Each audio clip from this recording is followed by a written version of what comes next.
Jezreel, donde Dios siembra. Nuestro propósito es compartir las verdades de la palabra de Dios, que han demostrado ser vigentes y relevantes para transformar las vidas de todos aquellos que ponen su confianza en Cristo Jesús. Bienvenidos a la prédica de hoy.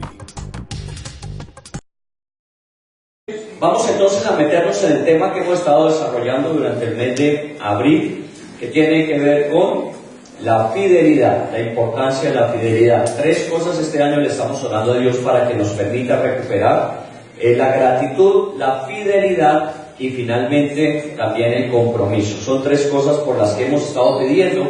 Uno no puede dejar de ser agradecido con todo lo que Dios nos ha dado, a la luz de todo eso que Dios nos ha dado, ser fiel con Él y finalmente, obviamente, comprometernos aún mucho más. Voy a hacer un rápido resumen de lo que vimos hace 8 días para aquellos que nos acompañan hoy por primera vez.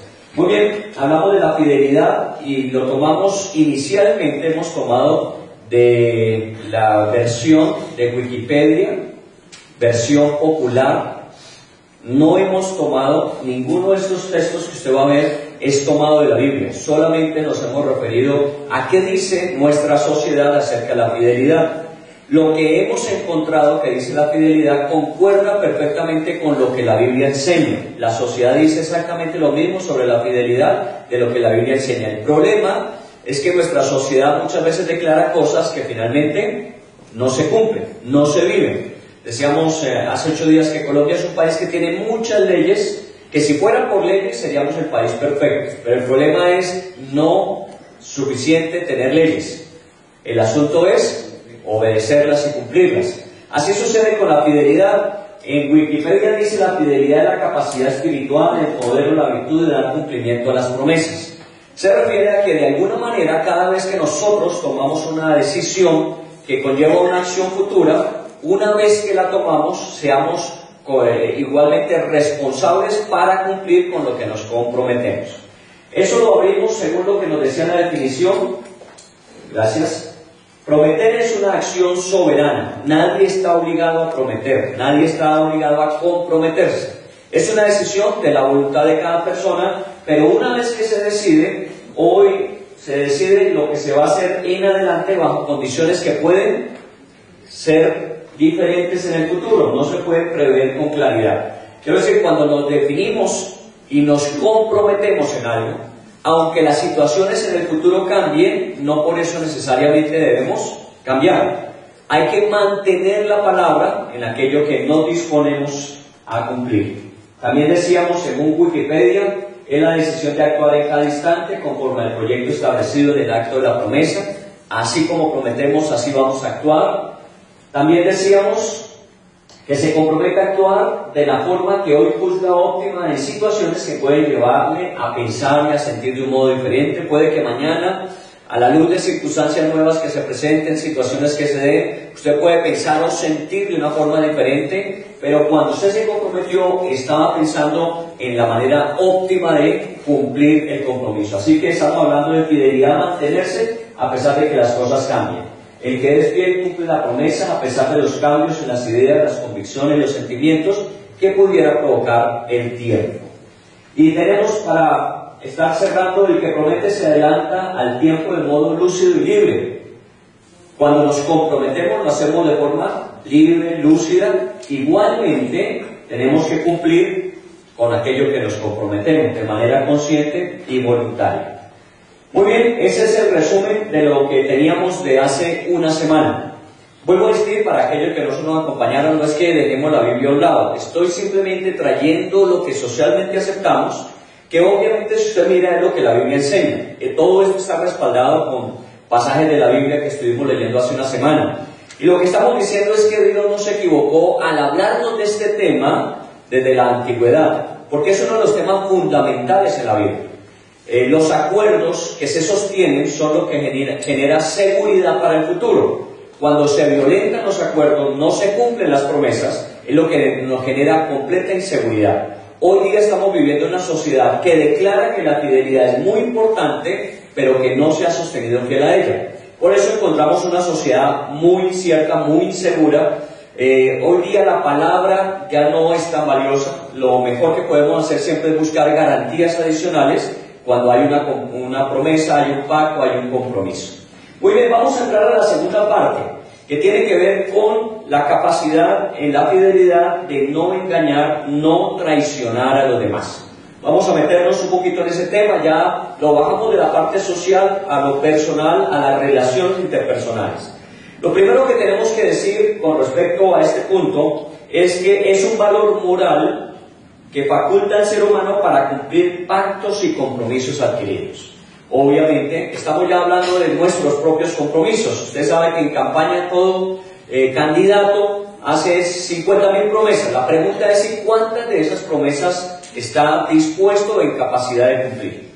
Muy bien, dejémoslo allí a nivel social, pero hagámonos la misma pregunta. Cada vez que comenzamos un año, ¿cuántas promesas, cuántos compromisos adquirimos?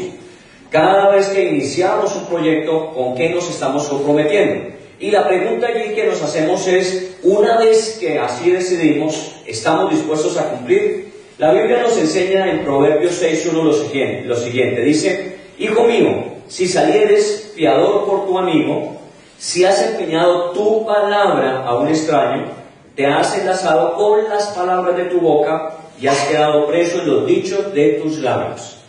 La palabra de Dios enseña que cuando uno se compromete, que cuando uno de alguna manera celebra un contrato o un pacto, uno debe ser fiel a aquello que se comprometió. Ha quedado ligado, ha quedado atado. De alguna forma podríamos decir que estamos esclavos a cumplir con aquello que nos comprometemos. Hablamos a nivel personal, hablamos a nivel de decisiones familiares, de compromisos matrimoniales. Estamos hablando a nivel laboral, estamos hablando desde el punto de vista administrativo de los bienes de otras personas, cuando así lo somos, mayordomos o administradores. Siempre cuando nos comprometemos, según la Biblia dice, una vez que te hayas comprometido, estás obligado a cumplir con lo que te comprometes. Esto generaría entre nosotros unos niveles de confianza mucho mayores que nos permiten igualmente unos mejores resultados al final. La fidelidad es entonces el cumplimiento de la palabra cuando se da. Fiel a la palabra cuando la palabra es comprometida. Segunda de Corintios capítulo 1, versículo 20 dice: porque todas las promesas de Dios son en Él sí y en Él amén, por medio de nosotros para la gloria de Dios. ¿De dónde tomamos este principio? Que obviamente sigo hablando de cosas que dice la sociedad, que la Biblia las afirma. Dios es el único que nos puede dar un completo y perfecto testimonio de cómo se debe mantener un pacto o una promesa. Las promesas de Dios son sí y amén. Dios nunca cambia, Dios nunca varía. Una vez que Dios se compromete, nos da una promesa, nos hace partícipes de un proyecto en el futuro, Dios se va a mantener fiel. La Biblia en el libro de Romanos dice: aunque nosotros seamos infieles, Dios permanece fiel. Obviamente, como estamos hablando de dar la palabra, tiene que haber dos partes: quien se compromete y debe ser igualmente correspondido con aquella persona con la que está celebrando. De alguna forma Dios esperaría que nosotros fuéramos fieles, como Él lo es. La Biblia enseña que Dios, una vez que ha dado su palabra la cumple.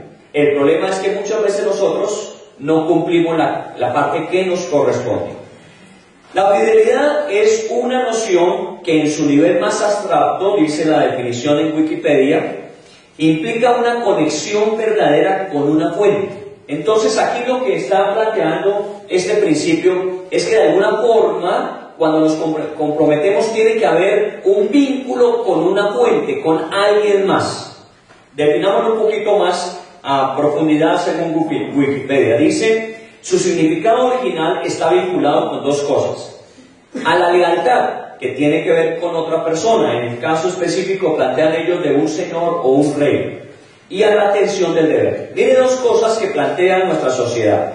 Dice que una vez que uno da su palabra, de alguna forma se conecta de manera abstracta para cumplir acerca de dos cosas: uno, compromisos con personas, o segundo, tareas que uno debe realizar. En el caso más palpable son los contratos laborales.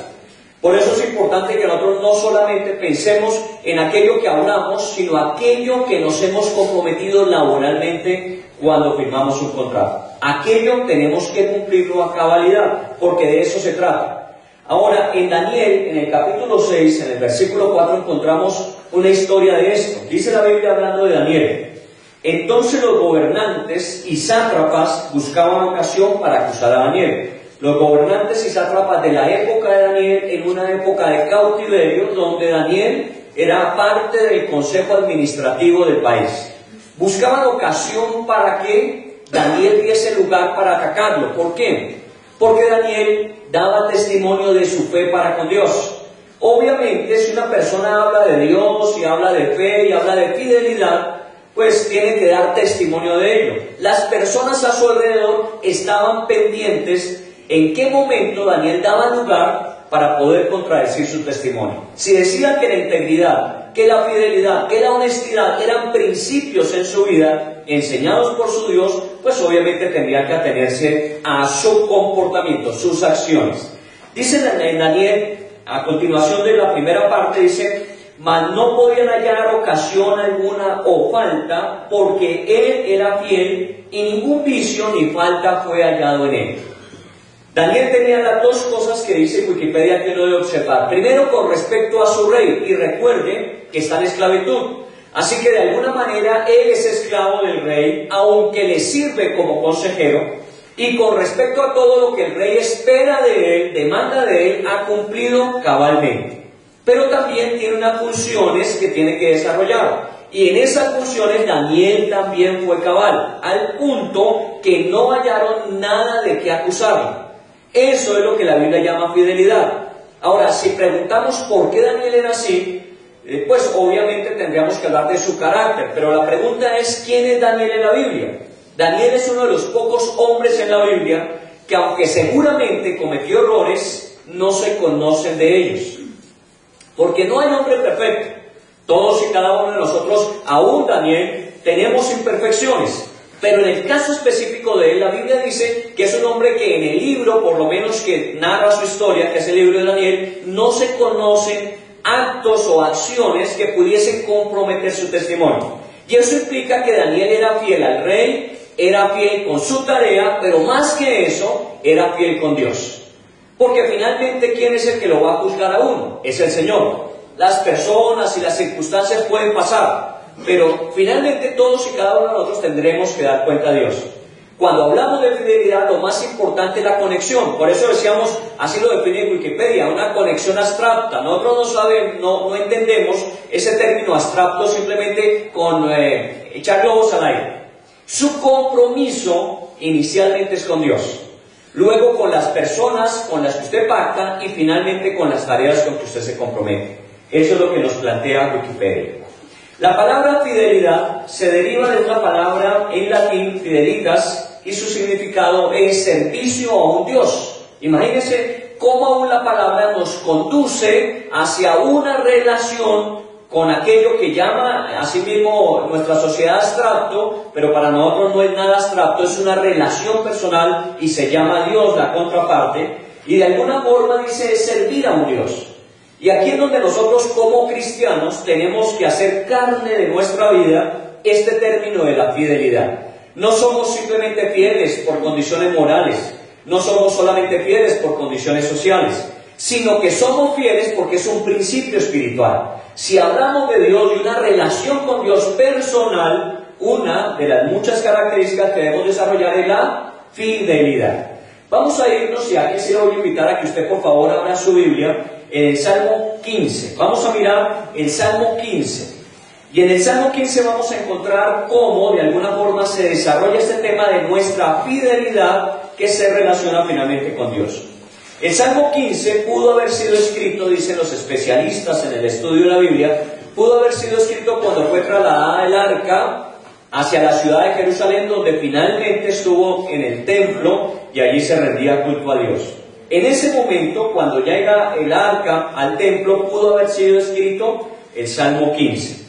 Igualmente, es un salmo de 30 más que hay en los 150 escritos en la Biblia, que está relacionado con el culto público.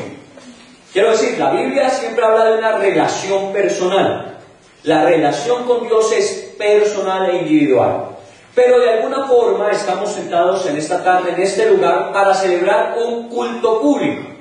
Eso quiere decir que cada uno de nosotros tiene una relación personal, pero que de alguna manera nos relacionamos con otros cuando damos un culto de adoración a Dios. Nuestra reunión de sábado o reunión de domingo es eso. Simplemente somos un grupo de personas que damos testimonio público de aquello que en privado hacemos. Seguramente usted ora en su casa, seguramente usted lee la Biblia, pero nosotros aquí hoy estamos dando testimonio público ante una comunidad de que esa relación con Dios es una relación personal, pero que también la vivimos en público. Eso es lo que 30 salmos de la Biblia resaltan. Entre ellos está el Salmo 15. La pregunta es, ¿cómo es un culto público? ¿Cómo es una adoración en comunidad? Comencemos en el Salmo 15, en el versículo 1. Dice: Jehová, ¿quién habitará en tu tabernáculo? ¿Quién morará en tu monte santo?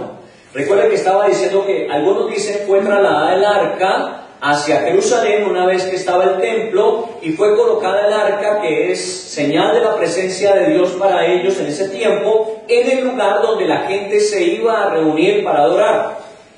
Podríamos usar el equivalente dinámico. Si en este momento existiera el arca y la traemos aquí a este lugar donde la gente se congrega, allí estaría representada la presencia de Dios y la razón por la que nos reunimos en Él. Aunque no sea visible, en este lugar está la presencia de Dios. La Biblia dice: donde 2 o 3 y más se congregan en su nombre, allí Dios se hace presente. Nuestro problema es que nuestros sentidos muchas veces no lo evidencian. A veces creemos, pero no nos es suficiente, porque somos muy dados a que si no vemos, no aceptamos. Aquí está Dios, por eso a veces dejamos sillas vacías. No, mentiras, a veces lo ideal es que estuvieran llenas, pero lo cierto es que aunque usted no le vea a Dios, está aquí. Estamos en una celebración pública a Dios. Usted no viene simplemente a escuchar un tema, usted no viene a cantar simplemente unas canciones, usted no viene a revisar un texto de la Biblia. Usted viene como parte de su culto personal a Dios para con una comunidad celebrar en gratitud por lo que Dios nos ha dado en la semana. Ese es el motivo de nuestra reunión de fin de semana, de gratitud por lo que Dios nos dio y encomendarle a Dios lo que ha de ser la siguiente semana. Muy bien, dice: ¿quién habitará en el tabernáculo? ¿Quién morará en su monte santo? La palabra habitar establece la comunión personal y directa. La palabra habitar quiere decir estar en presencia constantemente de Él. Aunque usted no lo crea, la gente dice: Dios está en todas partes, pero se comporta la mayoría de veces como si Dios no estuviese allí. Porque si Dios estuviese en todas partes, no haríamos todo lo que normalmente hacemos. Pero si fuésemos conscientes de que realmente Dios está en todas partes, nuestro comportamiento sería otro. Simplemente piensen, cuando usted viene a una reunión y usted se sienta, usted toma su tablet, su celular, porque ya la Biblia ha estado siendo reemplazada. ¿Quién dice que usted está leyendo ahí la Biblia? Usted puede estar chateando, usted puede estar en un momento determinado mirando sus correos, y lo hace de tal forma que puede pasar disimulado y uno comerse en la carreta que usted está muy atento. No es aquí, es otra iglesia. ¿Sí o no? ¿Quién es el único que sabe qué está haciendo usted? Usted y Dios, nadie más.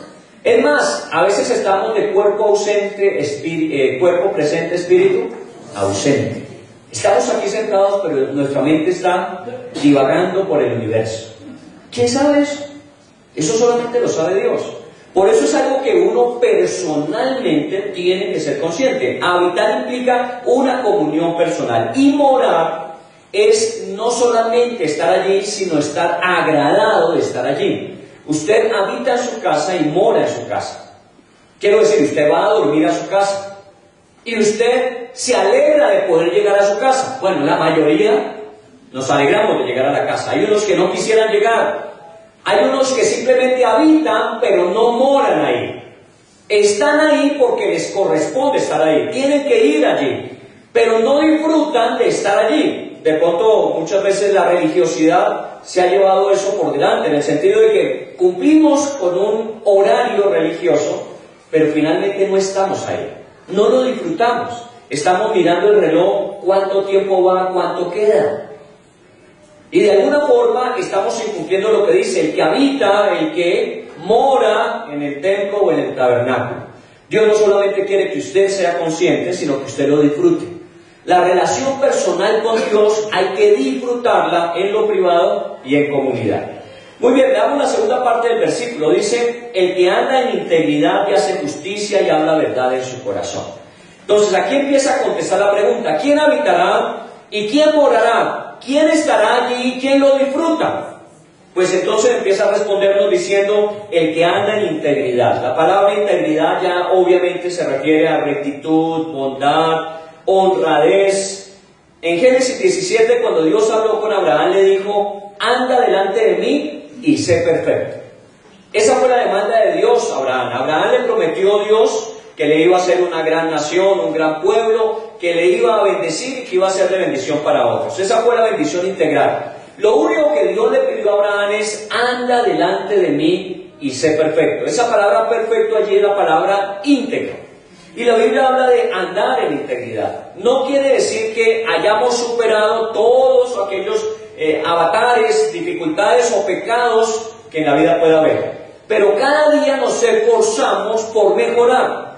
La vida de un cristiano no es perfecta aquí, es perfecta en el cielo.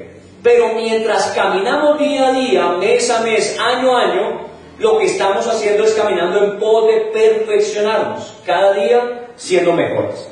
Dice, quien anda en integridad hace justicia. La palabra que se refiere a justicia en este pasaje tiene que ver con una regla. Y la palabra ya regla de alguna manera nos indica que sirve para tomar medidas. Y normalmente una regla es una regla recta, lo que nos permite comparar todo lo que sea curvo. Y de alguna forma nos da una medida en cuanto a cantidad de distancia. Cuando hablamos de hacer justicia es eso, que de alguna manera su vida sea llevada y conducida de tal forma que se note lo que no es recto. Y que de alguna forma la medida vaya creciendo. Usted tiene una regla normalmente 30 centímetros. Y usted puede usarla para marcar 10, 15, 20, hasta los 30. Lo ideal sería que usted usara la regla totalmente. Como cristianos tratamos de vivir nuestra vida lo más recto posible. Estamos desarrollando cada día esa distancia entre nosotros el ahora y el futuro de perfección. Y eso implica cada día ir subiendo.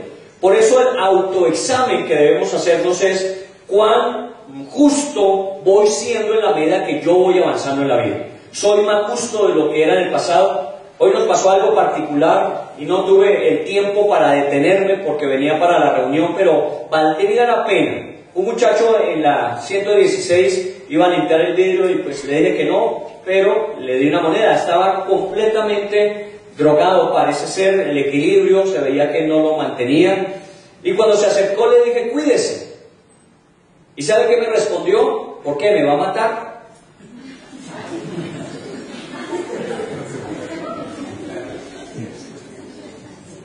Y le contesté, usted ya lo está haciendo. Usted ya se está matando. A veces nosotros en la vida pretendemos, pero la verdad es que solos nos estamos matando. Nadie tiene que hacernos daño, nosotros tenemos la suficiente capacidad para dañarnos solos. Por eso el cristiano trata de vivir su vida en integridad y haciendo justicia, manteniéndose en la línea que Dios demanda. Es absolutamente desafiante. La gente dice que ser cristiano es muy fácil, que se vuelve uno muy cómodo en la vida. Bueno, si usted no entiende qué es ser cristiano es vivir como Cristo. Ser cristiano no es ir a una iglesia, ser cristiano no es aprender unas canciones. Ser cristiano es empezar a vivir una vida en justicia, en rectitud, cada día creciendo. Luego agrega el versículo diciendo, y habla verdad en su corazón. En el Salmo 51, que fue un salmo que compuso David, autor de este mismo Salmo 15, cuando él fue confrontado con su pecado, cuando David había pecado en el adulterio, aunque tuvo muchos más pecados, pero en el Salmo 51 fue confrontado con su adulterio. David no justificó, David no escondió, David no puso en culpa de otros la razón de su decisión, sino David aceptó que de alguna manera no había hablado en verdad. Y dice aquí, en el Salmo 51, David: he aquí, tú amas la verdad en lo íntimo. Tú amas la verdad en lo íntimo. Porque muchas veces nuestros labios hablan cosas que no son íntimas en el corazón. Por eso nosotros a la palabra ya no le aceptamos ni le creemos. Cuando una persona nos dice, mire, le juro, uno dice, no me es suficiente. Porque ese juramento ya se ha hecho en vano. Levantamos la mano, ponemos la otra sobre la Biblia y declaramos que vamos a cumplir con lo que nos comprometemos. Vaya a ver si lo hace. De alguna forma no vivimos hablando verdad. La Biblia dice que Dios ama la verdad desde lo más íntimo o profundo. En el secreto me has hecho comprender sabiduría, dijo David. David no fue simplemente expuesto, sino que él mismo reconoció que su problema era en su corazón. Obviamente a veces Dios tiene que sacar a luz lo que hay en el corazón. Porque como está en el corazón, solamente usted y Dios lo conocen. Y a veces ni siquiera usted es tan consciente de todo lo que hay en su corazón. Pero Dios lo tiene que exponer. David fue expuesto por Natán, el profeta, acerca de su pecado. Cuando ya no tuvo más que hacer, lo que hizo David fue reconocer, confesar, arrepentirse y esperar la misericordia de Dios. Y usted sabe que Dios de él tuvo misericordia, aunque hubo unas consecuencias a las circunstancias que él había actuado equivocadamente, que tuvo que aceptar. En esto es lo que la Biblia nos llama entonces a ver que la verdad no es algo que decimos de palabra, sino algo que tenemos en lo más profundo de nuestro corazón. ¿Qué tanta verdad hay en nuestro corazón de la cual nuestros labios pueden expresar? Muy bien, ese es el versículo número 2. En el versículo número 3 dice: el que no calumnia con su lengua, ni hace mal a su prójimo, ni admite reproche alguno contra su vecino.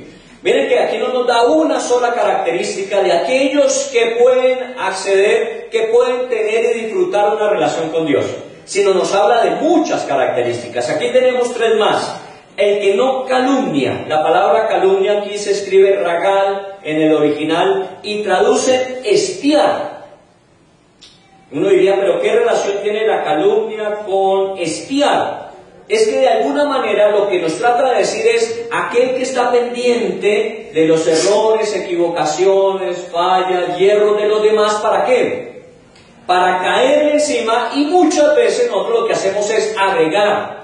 Sabemos de algo que alguien hizo, inmediatamente nosotros lo damos a conocer a quien no debe, y obviamente le agregamos nuestra parte. Yo sí sabía que eso iba camino allá. Esa parte ya es suya. Y entonces le preguntan a usted, ¿y usted por qué sabía? Ah, es que yo me imagino, es que yo pienso, es que yo creo, y empezamos a echarle. Y si eso va como el famoso teléfono roto, al final tenemos una persona que es condenada por muchas cosas que no necesariamente son su responsabilidad, pero que obviamente dio lugar. Por eso no calumnia, no es la persona que vive espiando a los demás para ver cómo puede hacer que ese error, esa equivocación sea en público. La Biblia, el principio con respecto a las faltas o a los errores, el principio que se debe aplicar es perdón y amor. Uno debe perdonar y amar. El amor cubre multitud de faltas. Obviamente tenemos que aprender a perdonar, porque cuando a otros perdonamos, a nosotros mismos nos damos la posibilidad de ser perdonados. Cuando usted es un juez implacable con los demás, cuando usted ante los errores de los demás cae sin misericordia, seguramente el día que le corresponda harán exactamente lo mismo con usted. Así que aquí no calumniar con su lengua tiene que ver con eso. Deje a las personas, si han errado, han fallado, han faltado, más bien ore por ellas, y si en su posibilidad está ayudarles, háganlo, porque a eso nos llamó el Señor. Luego dice, ni hace mal. Él es muy cuidadoso para no herir a las personas. Y usted sabe que en esto muchas veces es intencional, pero también muchas otras es sin intención. A veces es por descuido de nuestra parte. Muchas veces en el matrimonio se da que por nuestros descuidos la persona, él o ella, se sienten afectados por falta de trato, falta de cariño, falta de consideración, falta de ayuda. Y muchas veces no es que intencionalmente queremos dañar, sino que nuestros descuidos obviamente van a dañar a otros. ¿Qué es lo que tenemos que hacer? La Biblia dice ser muy cuidadosos, no solamente de acción, sino también de omisión. Recuerden que cuando confesamos los pecados son de pensamiento, palabra, obra y omisión. Muchas veces más daño se hace cuando omitimos que cuando actuamos. A veces, dice la Biblia, el que sabe hacer lo bueno y no lo hace, le es contado por pecado. Dios nos pide que nosotros estemos interesados en ayudar. Muy buena la iniciativa que tomaron los profesionales de poder colaborar. Claro, este es uno de los muchos problemas que tenemos en el país. Y este es un problema que en este momento obviamente está en pleno furor. Pero cuando pasen estos 2 años de los que hablaba Néstor, ¿qué va a suceder? Nos olvidamos y ya volvemos a nuestra antigua vida más cómoda, más placentera. Nosotros debemos estar buscando hacer el bien en lugar de por omisión estar ayudando a que el mal se agrave. Luego dice, ni admite reproche contra su prójimo. Y aquí, pues obviamente eso sería un falso testimonio. Admite reproche, está hablando de los falsos testimonios, también muy vigentes, gracias, y muy presentes en nuestro país. Los falsos testigos, los falsos positivos forman parte de toda esta cadena. De alguna manera usted no puede permitir eso, usted no debe permitir en su vida que haya un falso testimonio o un falso reproche contra alguien. Pero también el contexto de este pasaje, y específicamente en este salmo, tiene que ver con echar en cara a los demás lo que usted haya hecho. Porque anteriormente estábamos diciendo no hace mal, o sea, hace bien. Pero que el hacer el bien no sea para más adelante estar sacándoselo en cara a la gente. Que también es una característica de nuestra naturaleza. Siempre servimos, pero al final esperamos que de alguna manera nos reconozcan el servicio. Si hacemos bien, pues obviamente esperamos al menos que haya una gratitud, gracias al menos. No espere eso. Implica no saquen cara, no le diga a la gente cuando usted le ha servido, le ha ayudado y esa persona lo olvidó, lo omitió, no lo saquen cara, simplemente usted lo hizo como para Dios a una persona que estaba próxima. Esa ya es una responsabilidad de Dios, recompensar o premiar, o simplemente era su responsabilidad o deber hacer. Luego también tiene que ver con no ridiculizar. Hoy día lo llamamos como bullying. Entonces, no ridiculizar implica no aprovechar del defecto, la debilidad, el faltante del otro para resaltarlo. Todos y cada uno de nosotros tendría algo de lo cual los demás podrían hacer bullying o no. Y está de moda el bullying espiritual también en las iglesias. No crea que eso es solamente en la sociedad. A veces nosotros hacemos bullying, ¿no? Qué milagro que te aparece. ¿Sabe que eso es bullying? Claro, porque a usted que le interesa, no sabe ni siquiera en qué andaba la otra persona, inmediatamente llega usted le suelta, y resulta que es que las últimas 3 semanas estaba hospitalizado. Y usted eso no lo tuvo en cuenta. Usted simplemente, como no lo vio las últimas 3 semanas, ¡qué milagro! Pues claro, por milagro es que está ahí, no es que Dios lo sanó y lo recuperó. Pero a veces nosotros, sin darnos cuenta, estamos haciendo ese tipo de críticas, de ofensas, de juicios a otras personas. Ahora, dar a conocer algo que se sabe puede causar daño. Hay un principio en la comunicación y cuando tiene que ver con no hablar mal de la gente es, si no tienes nada bueno que decir, mejor no digas nada. Si no tienes nada bueno que decir de alguien, mejor quédate callado. A menos de que usted esté llamado a un juicio donde tenga que testificar y usted tenga que decir la verdad, porque hablábamos de decir la verdad. Pero mientras usted no esté llamado a eso, usted mejor quédese callado. Nosotros somos muy dados a agregar siempre, a unirnos. La pregunta que uno tendría que hacerse es cuando se reúne con otras personas, ¿cuál es el tema de centro? Muchas veces es el ausente, ¿cierto? Por eso cuando usted está reunido con otros, el último en irse debe ser usted, para que nadie se quede hablando de usted, porque se va usted y inmediatamente lo cogen es a usted. Entonces quédese hasta el final y verá que nadie habla de usted. Pero la pregunta es, ¿cuál es el centro de nuestro tema cuando nos reunimos? Cuando hemos acabado de hablar lo que necesitábamos hablar, inmediatamente ya pasamos a lo personal. Empezamos a mirar y a juzgar a otros y muchas veces hablar mal de los demás, puede causarles mucho más daño que lo que ellos mismos hicieron. Usted sabe que una persona puede haber cometido un error y tiene la oportunidad para enmendarlo, pero dañe la reputación de una persona y la pregunta es, ¿quién después va a creer en esa persona?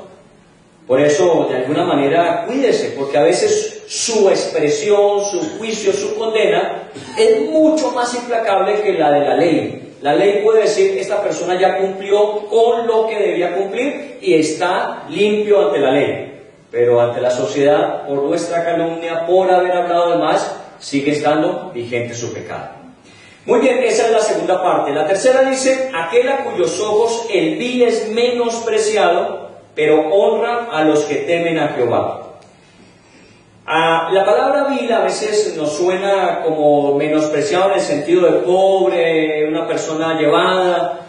La palabra vil aquí se hace uso, es aquella persona que conociendo los principios los violenta intencionalmente. Eso es una persona vil. Es una persona que sabiendo que está haciendo mal, lo hace de todas formas. No está hablando simplemente del que no tiene, del que está por la vida muy golpeado. No, dice por aquí, por eso dice aquí aquellos a cuyos ojos el vil es menospreciado. A veces nosotros valoramos mucho esto en nuestra sociedad. Aquel que sabe que está haciendo el mal, pero lo defiende. ¿No ha visto? Cuando en nuestros noticieros salen a reducir las pruebas contra y lo entrevistan, ¿qué dice normalmente? Yo no hice nada. Eso fue a mis espaldas. ¿O no? Ese califica lo que la Biblia llama vil, que intencionalmente hizo el mal, pero no lo acepta ni lo reconoce. Habla como si nunca. Ahora, la pregunta que uno se hace es, ¿y quién podría hablar? Cuando unos condenan a otros, en lo que condenan a otros, a ellos mismos se condenan. ¿No ha visto? Esa es nuestra historia dentro de nuestro campo político, ¿no? Nos echamos agua sucia mutuamente y estamos ventilando nuestros trapos sucios todo el tiempo. ¿Por qué? Porque de alguna manera nosotros somos viles. Sabiendo hacer el bien, lo violentamos y actuamos como si no lo hubiésemos violentado. Aún nosotros, cristianos, que muchas veces llegamos a la iglesia, llegamos con rostros resplandecientes y somos muy afectuosos en los saludos y somos muy atentos en el servicio. Pero ¿cómo venimos de la casa o cómo regresamos a ella? ¿Cómo hemos vivido esta última semana en nuestro trabajo o cómo vamos a regresar la semana entrante? A veces es solamente la experiencia dentro de la congregación, pero por fuera somos vivos. Porque no vivimos de acuerdo a los principios que planteamos. Y en esto, pues obviamente el único que lo puede ver es Dios. Pero la Biblia dice, cuando podemos observarlo, dice, no lo exalta. Nosotros somos muy dados a decir, eso es pura malicia indígena, es que el ingenio de esa persona, es que la capacidad que tiene, cuando es usada para el mal, no puede ser reconocida como buena. Ay, nosotros tenemos virtudes, claro, en eso somos genios. Somos los del rebusque, somos los que nosotros encontramos solución a los problemas, pero cuando usted tiene que usar o la mentira, o la injusticia, o la calumnia, o admitir contra otros juicio para su favor, usted ya no califica dentro de esto. Eso que está haciendo y es usando esa capacidad es vil. Y la Biblia dice no tenemos que honrar eso, nosotros exaltamos mucho este tipo de comportamientos sociales. Por el contrario dice honra a los que temen al Señor. Nosotros a veces una persona honesta, íntegra, ¿qué le decimos? Mucho bobo. No aprovechó. Estaba en ese puesto con esa oportunidad tan grande y no la aprovechó. Mucho bobo. En el tiempo se va a dar cuenta de lo que hizo. ¿Será? La Biblia dice, los que temen a Dios deben ser reconocidos, no juzgados de bobos. Y puede que a usted, la gente le diga, no, que usted es como medio caído del santo, ¿no? Usted como que no se da cuenta que la gente lo usa, la usa, abusa de usted, abusa de su confianza. Ese es el problema de ella. Mi problema es servir. Mi problema es ayudar. Si la otra persona no aprovecha ese servicio, esa ayuda, ese es su problema, no el mío. Porque a mí Dios me va a juzgar es por mis problemas, no por los de los demás. Y de alguna forma nosotros tenemos que aceptar que muchas veces andar en el temor de Dios no va a ser de mucho reconocimiento social. Nos van a considerar como los majaderos, los sonsos, los bobos del paseo, pero es mejor a los ojos de Dios ser así que caer en lo que la Biblia llama vil, una persona que hace todo aquello malo usando su habilidad, su talento, su recurso y no quiere aceptarlo o reconocer. Muy bien, entonces aquel a cuyos ojos el vil es menospreciado, pero honra a los que temen a Jehová. Y viene una parte importante, dice, el que aún jurando en daño suyo, no por eso cambia. Este es uno de los versículos que personalmente en la Biblia más me gusta. Y es acorde a todo lo que decíamos en Wikipedia. Recuerden que he tomado lo que dice el Mr. Google hoy día, porque es como que más consultado que la Biblia hoy día. Y la verdad es que Mr. Google en lo que declara está de acuerdo con lo que la Biblia dice. El problema es que lo declaramos, pero no lo hacemos. Este versículo dice que aún jurando en daño suyo, no por eso cambia. No estamos hablando de las personas que tienen problema de masoquismo. No estamos hablando de aquellos que deciden cosas que le van a hacer daño y saben intencionalmente que es así. Sino personas que se han comprometido, cambiaron las circunstancias y eso les va a afectar. Una de las formas más fáciles de entender es cuando usted está negociando en dólares y usted hace una negociación, pero en un momento determinado el dólar se sube e inmediatamente su deuda aumenta. Usted no puede decirle a la persona con la que se comprometió en ese negocio, decirle, ¿sabe qué? Yo le pago lo mismo que habíamos dicho en pesos. No, su compromiso es en dólares. Y usted tiene que devolver la cantidad en dólares, aunque a usted en pesos represente mucho más. Y eso es lo que uno tiene que mantener. Y no solamente es con respecto a los negociados, sino muchas veces a las decisiones que tomamos, cambiaron las circunstancias, sosténgase. Dios ha hecho eso siempre. Los hombres hemos fallado, los hombres no hemos sido lo suficientemente correspondientes con Dios en cumplirle, pero ¿qué ha hecho Dios? Nunca ha cambiado. Dios se mantiene. Dios no dice, como tú lo hiciste, yo tampoco estoy obligado a hacerlo. Dios dice, a pesar de que tú no eres fiel, yo lo soy. Y eso tiene que enseñarnos a nosotros. Este principio es fundamental, aún en daño suyo. Y yo creo que lo que mueve esto es el amor. Porque los que somos papás en algún momento de nuestra vida hemos tenido que pasar por estas experiencias. Cuando usted ha tenido que sacrificar algo para usted en aras de su hijo, su felicidad, su bienestar, su comodidad, su futuro. Y usted no lo ha hecho, espero que haya sido así, usted no lo ha hecho simplemente para mañana sacarle la factura de cobro y decirle, ahora que eres profesional, ahora que ya saliste del problema, me tienes que pagar. Tú, aún sufriendo en daño suyo, no por eso dejaste de hacer lo que tenías que hacer. Y eso es un principio fundamental en la vida. Cuando yo no busco hacerle mal a la gente, cuando yo no busco calumniar, cuando yo siempre hablo la verdad, pues obviamente este principio es fácil de aceptar, en el sentido de que a veces nos veremos afectados, pero no por eso vamos a cambiar. Usted a veces dice, hay gente que me ha hablado mal y yo lo sé, han hablado mal a mis espaldas. Trátenlos como si no lo hubiesen hecho. Porque en el momento en que usted empieza a tratarlos como ellos lo trataron a usted, usted cae en la misma categoría de ellos. La Biblia está enseñándonos es a contrarrestar el mal con el bien. Nosotros no podemos imponer el mal sobre el mal, porque lo único que haríamos es acrecentar el problema que ya tenemos. Matemos, acabemos, de una vez por todas, transformemos este mal haciendo ¿qué? El bien, y es el principio bíblico. Muy bien, dice entonces, el que aún jurando en daño suyo, no por eso cambia. Manténgase fiel hasta el final, cueste lo que le cueste, porque Dios honra a los que le honran. Cuando usted hace lo que Dios le dice, Dios se encarga de sacarlo a usted en bendición, pero usted tiene que mantenerse firme. Dice en el versículo 4, quien su dinero no dio a usura, ni contra el inocente admitió cohecho. ¿Sí? Estamos en el 4. Quien su dinero no dio a usura, ni contra el inocente admitió cohecho. La palabra usura es soborno, mordida, oprimir con un préstamo con intereses excesivos, usura. Y nosotros tenemos que ser muy conscientes de esto. A veces usted dice, yo no soy prestamista, yo no tengo ese problema. A veces sí. A veces usted presta plata a un alto interés, aprovecha la necesidad de otros para sacar partido propio. Pero a veces no es solamente el dinero, sino que nosotros a veces servimos a la gente y le comprometemos, le esclavizamos a un servicio correspondiente más adelante. Y esto es propio de nuestra sociedad también. Yo te hago el favor hoy, pero para que tú mañana me lo devuelves.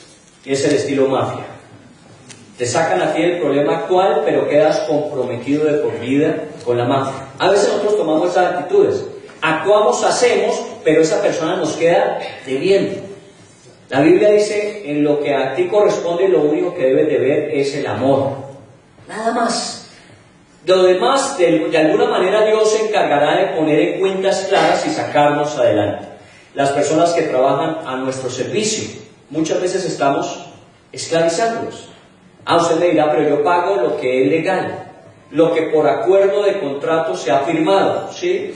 Eso se llama legal, pero no siempre es justo. Porque la demanda que se hace de ese trabajo es mucho mayor a lo que normalmente se paga. Ahora piense siempre en esto, que si usted a costa de otros se enriquece, eso nunca a usted le va a permanecer. Porque lo que viene de esa manera a sí mismo se irá. Pero cuando usted ha buscado beneficiar, cuando usted ha buscado ayudar, cuando usted ha buscado facilitar el bien de otros, ¿qué vendrá sobre su vida? Todo aquello que sembremos, así mismo vamos a cosechar. Por eso la Biblia nos insiste tanto en este principio. Y finalmente dice, para terminar ese salmo, el que hace estas cosas no resbalará jamás. Claro, quien es así es perfecto. Revise la ley para atrás y verá la lista que nos pone la Biblia.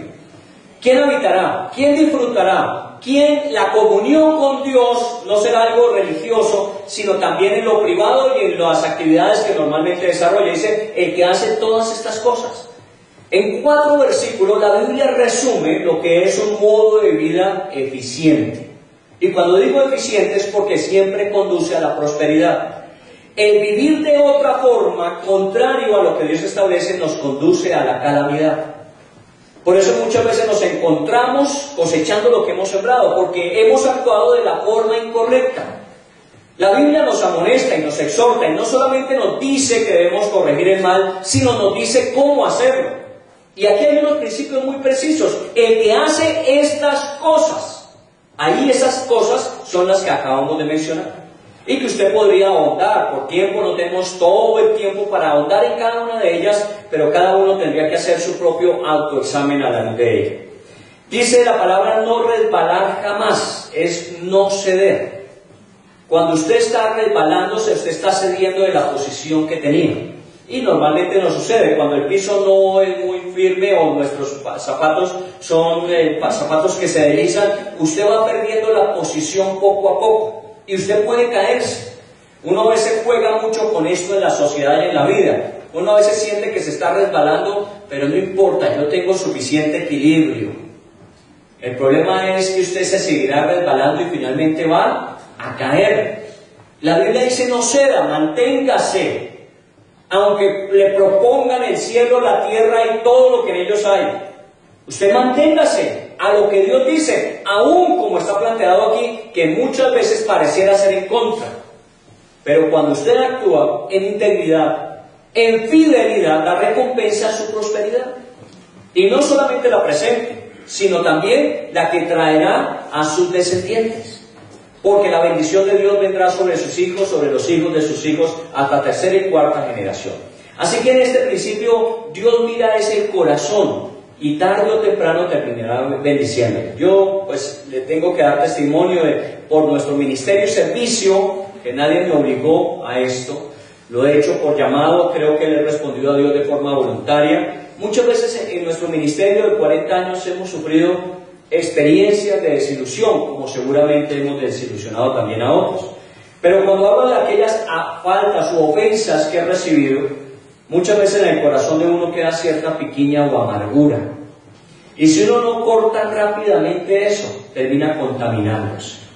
Uno tiene que librarse rápidamente de esas cosas. Cuando la respuesta de otros hacia usted no sea aquella que la Biblia está pidiendo, porque aún hablamos en el contexto del cuerpo cristiano. Porque a veces cuando somos más implacables es cuando nos creemos que somos buenos. Y como vamos a la iglesia, y como leemos la Biblia, y como cantamos, y como hacemos tantas cosas, nos creemos con el derecho a juzgar. Y cuando vemos los errores de otros, llegamos rápidamente a decir, te voy a contar algo, pero para que ores, eso es puro chisme. Cuando estamos ahí, es que Dios nos recomienda y nos reconviene para levantarnos. Limpie su corazón. No deje nada guardado. ¿Ha recibido ofensa? Perdone. ¿Ha ofendido a alguien? Vaya y pida perdón. Es lo mejor para usted. Usted de pronto lo considera que no, eso nadie se dio cuenta y lo que dije ya finalmente pasó, pero sabe que en su corazón queda una raíz de amargura que luego va a brotar y le va a hacer daño a usted y a muchos más. Así que este salmo, cuando estamos hablando de la fidelidad, es un salmo que se aplica literalmente a lo que acabamos de ver en Wikipedia, Mr. Google. Para que aquellos que creen que es que nosotros solamente leemos la Biblia, no, nosotros leemos la Biblia como principio absoluto de verdad. Solo que para aquellos que no la creen así, les probamos que lo que dice la sociedad es exactamente lo mismo que dice la Biblia. Solo que el problema es que no lo seguimos, no lo obedecemos. Si hiciéramos lo que normalmente planteamos socialmente, seríamos una sociedad completamente diferente. Ya hablo de la colombiana y hablo de todo el mundo. Pero si hiciéramos lo que dice la Biblia, obviamente seríamos una sociedad de bendición. Así que la fidelidad, segundo tema que hemos desarrollado hasta el día de hoy, no será el último, de hoy en 8 días para los que estén y de hoy en 15 días para los que siguen estando con nosotros. Aún usted podrá por YouTube bajar las charlas si no está dentro de 8 días. Seguiremos hablando de la fidelidad. ¿Por qué? No porque estemos viendo la necesidad en otros, sino porque nosotros mismos vemos esa necesidad. De alguna forma, personalmente, en la iglesia, cuando hicimos nuestra evaluación 2016, y vuelvo a insistirles sobre esto, reconocimos 3 cosas en las que habíamos cedido. Este pasaje dice, no resbalará jamás, pero nosotros habíamos cedido en 3 cosas. Habíamos cedido en gratitud. Nos estamos volviendo gente muy bendecida y por lo mismo a veces somos de los que vivimos reprochándole a Dios porque no nos da más. Dios le ha bendecido y le ha bendecido muchísimo. Y no le ha bendecido más porque seguramente su capacidad no da para más todavía. Porque si usted tuviese para ser bendecido más y su capacidad de administrar, de ser fiel a lo que Dios le entregara fuera mayor, seguramente Dios se lo daría. Nos da lo que somos capaces de administrar. Tenemos que aumentar la capacidad para que así mismo Dios nos pueda agregar más. Gratitud. Tenemos todo lo que necesitamos. Recuerden, no siempre tenemos todo lo que queremos, pero todo lo que necesitamos Dios lo ha cubierto. Segundo, fidelidad. Así como Dios conmigo, yo debo corresponder a Dios. Y esto es un principio que no solamente uno lo vive con Dios.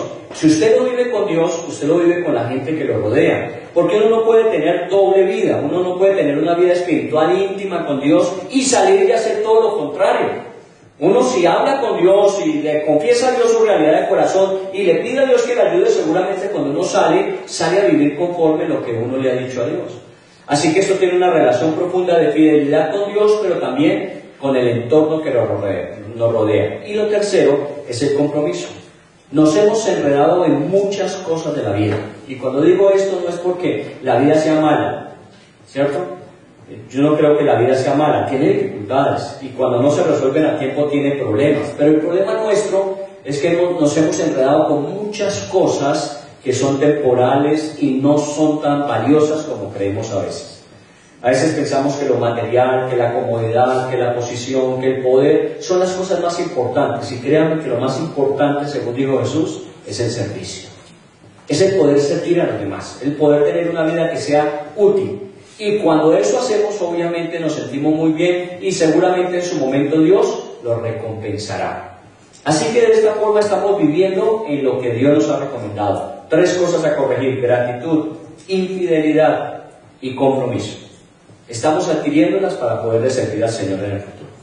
Muy bien, continuaremos en 8 días. Los esperamos el jueves 9 de la mañana en la 102 con autopista, viernes 9 de la mañana en la 102 y el viernes en la noche estaremos celebrando vigilia y Santa Cena acá. Vamos a orar con respecto a este tema y sobre todo a este Salmo 15, versículos 1 al 4.